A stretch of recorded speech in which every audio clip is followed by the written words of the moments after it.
आयज हांव तुमकां लॉरसांगे आनी जुवांगे खबर सांगता. जुवांव आनी लॉरेन्स दोगोय बरे मोगान भोंवताले. गोड शेजारयल्ले म्हळ्यार आतां. जुवांगे गोर दायान जाल्यार लॉरसागे गोर उज्यान पडटालें. जुवांगे कितें तें लॉर्साक कोटालें, लॉर्सागे कितें तें जुवांक कोटालें. अशें करून दीस उजवाड राती वर्स वचोन काबार जाताय. लॉरेन्स काबार जाता, लॉरेन्स काजार जाता आनी बायले घरां हाडटा. बायले घरां हाडले अशेंच वयताय दीस, म्हयने जाताय, वर्स जाताय.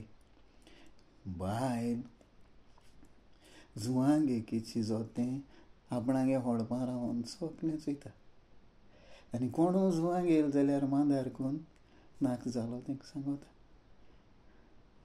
अशें करून जुवां मानना, जुवांव सांगता. पूण जुवांगेलें लॉरेन्स आयकना. लॉरेन्स बायलेगे आयकोन जुवां बोट दाखयता. पूण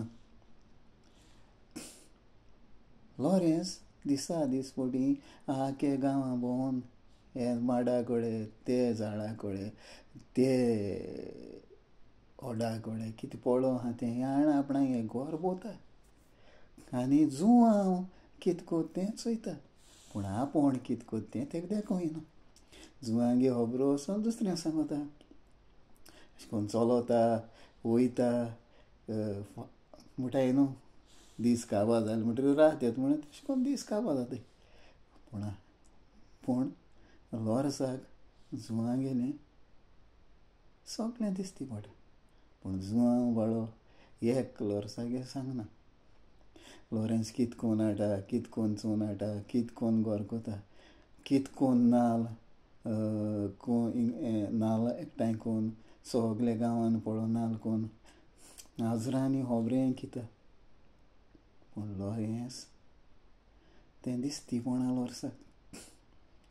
अशें पास येयलें म्हणटरी लॉरेन्स आनी जुवांव सोगटाय. लॉरेन्सागे बायल जुवांगे सगलें नाका जालो वयर काडटा.